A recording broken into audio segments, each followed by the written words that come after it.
Frères et sœurs, j'espère que vous allez tous très bien. Heureux de vous revoir pour le lancement de cette saison 2025-2026. Et le premier match de Liga de mon Barça officiellement. Premier match officiel du Barça et victoire du Barça à Majorque. La Liga est de retour. Ça, c'est la Liga qu'on connaît. Ça, c'est la Liga qu'on aime ou pas, du coup. Bref, quel match, quelle vitrine pour la Liga, ce match qui a été honnêtement une misère. Franchement, un flop, une immondice, un immondice on dit, je sais plus trop. Bref, ça a été une affrosité totale du début à la fin. On va dire juste une demi-heure intéressante et ensuite le néant absolu. On a éteint les lumières et ça a été franchement un match très mauvais à voir. Très mauvais, même pour le Barça. Hein. Je vais critiquer aussi les joueurs ce soir. En tout cas, heureux de vous retrouver. Je suis en vacances, comme vous voyez. Donc, pas le décor habituel. C'est tout ce que j'ai trouvé. Désolé, j'ai trouvé ce petit bureau un petit peu archaïque. Mais c'est tout ce qu'on a ce soir pour parler du club qu'on aime, évidemment, le FC Barcelone, qui du coup a fait l'essentiel. Victoire 2-0. On va retenir ça, hein, parce que dans le jeu, à part ça, comment voulez-vous qu'on ne parle pas d'arbitrage? C'est dur, mais c'est la Liga. Et voilà, tu peux mettre des mesures, la VAR, la nouvelle VAR et tout ça, demander à ce que les coachs aient le droit à demander la VAR et tout. Bon, c'est pas encore le cas, mais bon, c'est en progression. Et quoi qu'il arrive en Espagne, hein, t'es toujours pollué par des polémiques d'arbitrage. Même quand l'arbitrage est bon. Hein. L'arbitrage, pour moi, ce soir, il a été honnêtement assez bon, même si ça a plié le match. Et alors, en fait, c'est le sport, c'est la loi, c'est le règlement qui veut que... Voilà, en plus, voilà, en France, hein, vous savez qu'on est à beIN Sport, on est du coup commenté par Omar Da Fonseca et Benjamin Da Silva. Et évidemment, depuis un petit moment, là, depuis le début du match, là, ils subissent des critiques, à raison ou à tort, hein, surtout Omar Da Fonseca, lui qui a beaucoup parlé. Donc c'est un peu compliqué de suivre le match. Honnêtement, c'est un peu compliqué de suivre les matchs parce qu'on a un commentateur qui veut inclure beaucoup trop, je trouve, de pédagogie, de pitié, c'est de clémence, plutôt un peu moins fort, dans les décisions et même de la psychologie. Vous voyez ce que je veux dire? Il veut que la psychologie soit trop influente par rapport au règlement, ce qui n'est pas du sport, parce que ce n'est pas parce qu'un joueur a pris un rouge juste avant que le deuxième rouge, qui est valable, ne devrait pas arriver. Vous voyez ce que je veux dire? Donc bon, c'est compliqué d'être commenté par Omar Da Fonseca, on le savait tous. Hein. Ça commence à polluer le plaisir de voir les matchs du Barça et d'écouter les commentateurs. Vraiment, hein, et pourtant Omar, je le kiffe de tout mon cœur. Bref, forcément, on va parler d'arbitrage, hein, même si Lamine Yamal a marqué un but absolument exceptionnel et fait un match un petit peu à la Lamine Yamal, on va dire, où on l'a vu incroyable au début du match et ensuite ce but en fin de rencontre.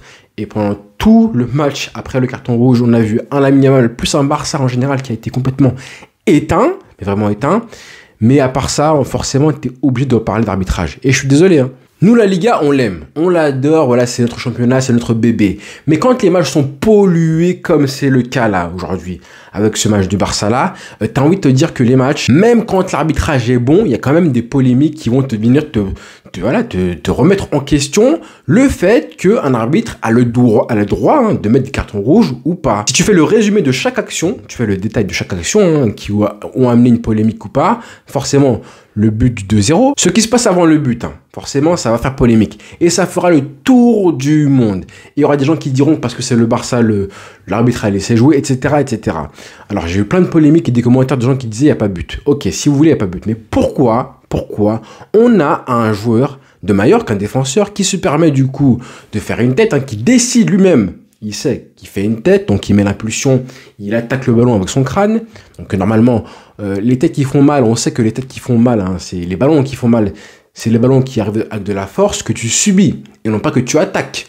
Lui, il y va pleine poire volontairement pour sauver son équipe, il se prend le ballon, et regardez bien ce qu'il fait. Le vice qu'il a en plus, c'est qu'il regarde bien le ballon pour voir où il atterrit. Et une fois qu'il juge que le ballon n'est pas parti suffisamment fort ou haut, il décide de tomber. Donc il a ce petit regard de vicieux qui fait qu'il tombe bien après avoir regardé où le ballon allait atterrir. Et évidemment, qu'est-ce qu'il fait? Il se roule par terre, il met les mains sur le crâne et l'arbitre décide de laisser jouer, ce qui est logique. Et les joueurs de Majorque s'arrêtent apparemment parce qu'ils le voient mettre le sifflet dans la bouche. Parce que tu vois l'arbitre mettre le sifflet dans la bouche, tu arrêtes de jouer. Mais on est où là? On est en poussin première année. Arrêtez de jouer, c'est une règle toute simple. Hein. Tant que l'arbitre n'a pas sifflé, vous continuez à jouer. Et à aucun moment, on peut taxer l'arbitre d'avoir influencé le comportement de Majorque. Non. À partir du moment où il fait ce qu'il veut, hein, il peut-être l'hésiter, je sais pas, en tout cas, il n'a pas sifflé. Donc, il n'a pas sifflé. Le Barça a continué à jouer et a marqué ce but du 2-0. Et moi, j'ai envie de dire, karma, c'est bien fait pour cette simulation. Parce que moi, je pense que c'est une simulation. On en voit de plus en plus des joueurs qui font une tête et qui tombent par terre ensuite pour arrêter le jeu. Ça, on le voit tout le temps sur les corners, un petit choc, on tombe par terre et l'arbitre, qu'est-ce qu'il dit? Il est obligé d'arrêter le jeu aussi. On le voit systématiquement, notamment chez nos chers confrères Rudiger et compagnie. Ça, on va pas se mentir. Donc ça, je dis, c'est bien fait pour lui. Vraiment bien fait et bravo l'arbitre. Ce qu'il a fait, c'est très bien. Maintenant, les rouges. Le premier carton rouge, pour moi, il n'est absolument pas scandaleux. Absolument pas, parce que je pense que il arrête de façon assez grossière une action, d'accord? Et que si jamais ça avait été un premier jaune, personne n'aurait été scandalisé. Absolument personne. Mais comme on se dit que, bon, niveau psychologie, on se dit que le deuxième rouge qui mène à l'exclusion doit être une faute assez violente, en tout cas plus violente que le premier carton jaune, eh ben c'est un petit peu sévère. Eh ben non, c'est juste que tu mets les deux fautes, la faute, si jamais ça avait été une première faute, ça aurait mérité carton jaune. Hein. Vraiment, je pense vraiment que l'arbitre aurait mis jaune et personne n'aurait dit quoi que ce soit. Donc moi, je valide aussi le premier carton rouge. Désolé, je bégaye. Ensuite, deuxième carton rouge, c'est pareil. C'est exactement pareil, malgré ce que dit Marta Fonseca. On a un joueur qui lève le pied, qui atteint la carotide. Vraiment, il est arrivé du ciel comme un pélican. Et qui vient poser le pied sur la tempe, la carotide de Johan Garcia. Et bah, c'est carton rouge. Hein. Et faut pas être influencé par le fait que juste avant, tu as eu un carton rouge déjà. Et bah non, le foot, ce n'est pas ça. Sinon, tu fais une erreur manifeste parce que en fait, tu fais une décision de compensation. Parce que tu as mis un rouge juste avant qu'il était sévère, tu te dis, bon là, prochainement, je ferai du coup un peu plus de psychologie, de compensation, et ça devient une erreur. Vous voyez ce que je veux dire? C'est une erreur de compensation, si jamais il ne met pas rouge à ce moment-là. Donc c'est la VAR qui vient, à raison, selon moi, et lui qui décide de mettre un carton rouge. C'est tout simple, il n'y a pas de problème à ce niveau-là. Aucun problème pour moi, c'est juste de la logique. À ce moment-là du match, je disais que l'arbitrage était parfait. J'étais choqué, moi, de voir qu'un arbitre officie le Barça et se débrouille pour avoir, jusqu'à la fin de la première mi-temps, franchement, zéro faute. C'était un sans faute jusqu'à évidemment, ce tacle de Rafinha par derrière, très musclé. Et on voit qu'il vient avec de la vitesse. Et surtout, on voit que c'est le moment où le joueur de Majorque commence à tourner un petit peu, à se retourner, à pivoter. Donc, il subit cette espèce de tacle. Et tu vois la jambe qui commence un petit peu à tourner. Heureusement, il n'y a pas de blessure et tout, mais ça aurait pu être très très grave. Et honnêtement, si tu me mets carton rouge dessus, je ne suis absolument pas choqué. Ça aurait même au moins mérité que la VAR revienne sur l'action. Franchement, ça me choque pas du tout. Et à ce moment-là, je me dis, mais en fait, Rafinha, t'as quoi dans le cerveau? Et je le vois, du coup, il fait le tacle et il s'en veut tout de suite. Hein. Il est là, il met la main sur la tête et tout. Il est choqué de ce qu'il a fait. Il sait qu'il a fait une grosse boulette. Mais justement, la boulette, elle doit pas arriver. Si c'est une boulette qui vient de Araujo, je vais en parler, hein, vous inquiétez pas, Araujo, je vais m'occuper de lui, parler 3 minutes de lui, de son cas. Mais si c'est Araujo qui fait ça, je suis pas choqué. Mais là, Rafinha, t'es capitaine, t'as l'expérience. Et on sentait à ce moment-là du match que ça pétait de partout, en fait. Fermin Lopez énervé, Fermin Lopez un flop. Hein. Ouh là là, titulaire, on t'a réclamé et tout, mais ton match là, bon, toute l'équipe a floppé, certains. Mais le début du match, où tu dois être un peu impactant, t'as floppé de A à Z. Voilà, parenthèse fermée pour lui.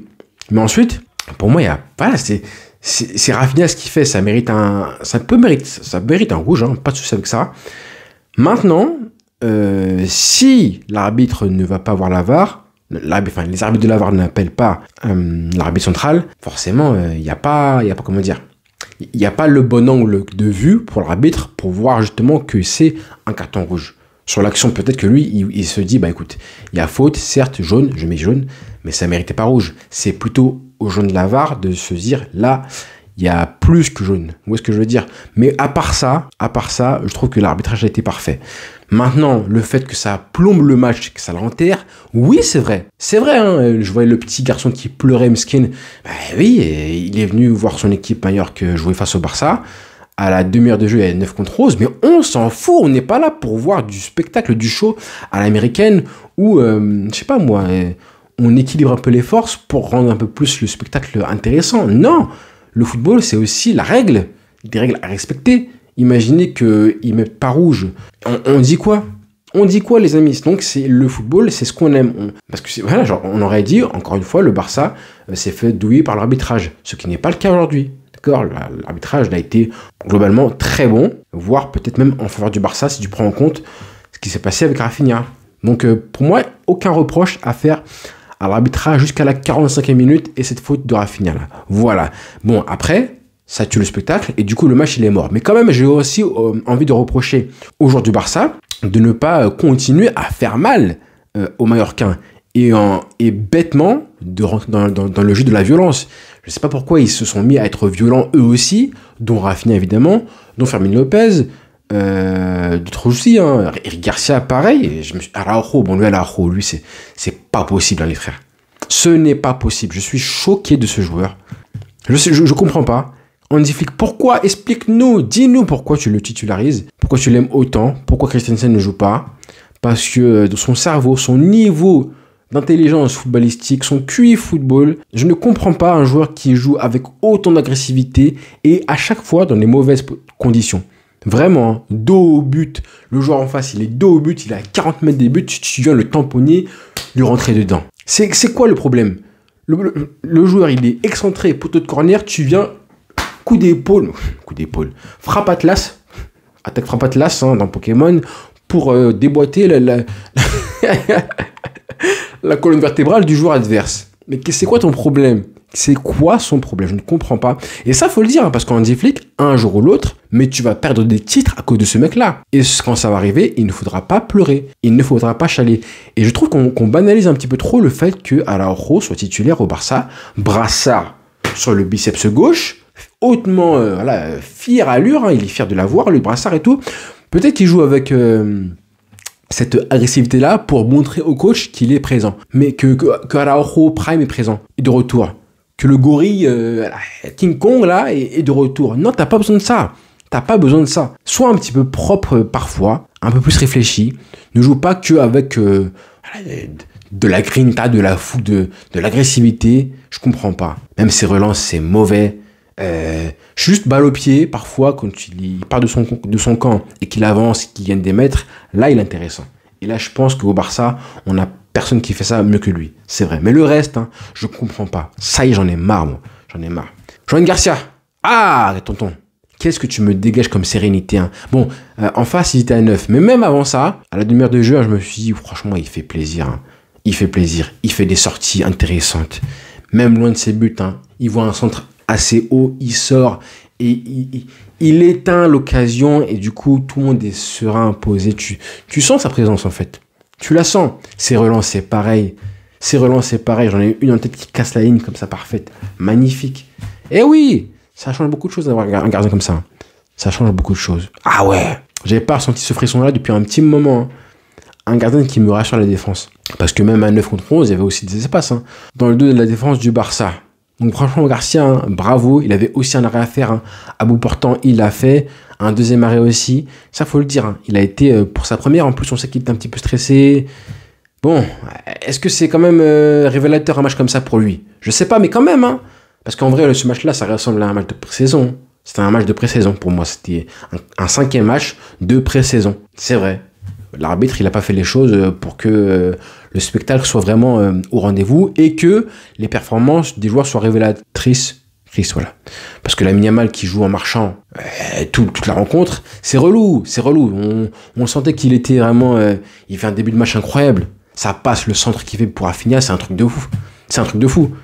Il cherche une zone et il a quand même l'intelligence de ne pas chercher le centre direct pour la tête de Rafinha. Il fait un centre du coup dans une zone, pas sur Rafinha mais dans la zone parfaite pour que l'appel de balle de Rafinha soit assez bon et lui permette d'arriver en premier du coup sur le ballon. Parfait. Première action du match hein, et passe des... Allez hop, tiens.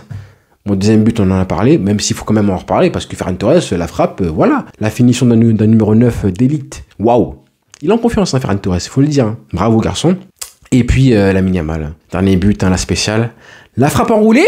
Oh là là, quel délice, quelle douceur. Hein. C'était évidemment son dernier but, je crois, en championnat Là, face à Joan Garcia, c'était en mai dernier, et c'était le but du titre en plus, comme par hasard. Et là, il te met ce but-là, alors que tout le match, il a été nonchalant, a joué en marchant. Il a joué en marchand. Il a rien foutu après la demi-heure de jeu. Mais c'est pas le seul. Hein. Toute l'équipe était frustrée. Toute l'équipe était arrêtée.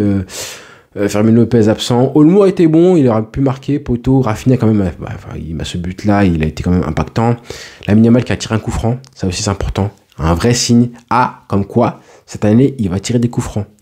Ça on en reparlera ça demain dans le débriefing à froid de ce match-là. Mallorca-Barcelone. Hein. 3-0 pour démarrer la saison. Bonne impression, même si l'arbitrage a été un acteur majeur du match. Hein. Mais 3-0 pour commencer la saison, avec un Lamine Yamal qui marque un but, une passe D, MVP de la rencontre. Bon, on sait que le Ballon d'Or, c'est maintenant les votes. Hein. C'est en ce moment même, hein, jusqu'à la fin du mois. Mais bon, la prise en compte des résultats, c'est évidemment bien avant. Fin juillet, je crois. C'était fin juillet. La fin de ce qui comptait pour le Ballon d'Or. Mais d'ici là, écoutez, c'est toujours bon de faire un rappel au monde comme quoi je suis le meilleur joueur du monde.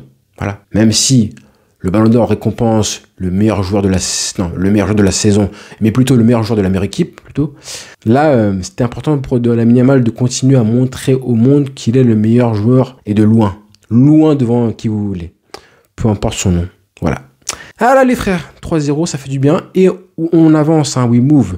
J'aurais bien aimé voir Rashford un peu plus jouer. Il a été assez bon. Ça a été. Moi, j'aime bien son jeu de haut but, hein, déviation. Même s'il y a une prise de balle à un moment, une conduite de balle qui foire complètement, qui est pas belle à voir. Mais bon, ça, c'était pas beau, hein, c'est vrai. Mais globalement, voilà. L'équipe a fait le boulot. Et tu peux pas retirer grand-chose d'un match comme ça à 11 contre 9. Voilà. Mais bon, c'est le football. Et on avance. Je vous ai dit, hein, le Barça va terrasser la Liga, mais le Real Madrid aussi, en particulier cette saison. Vous allez voir. Bonne soirée les frères, j'ai été bavard, mais ça fait du bien de vous revoir. Allez les frères, bonne soirée à tous et ciao.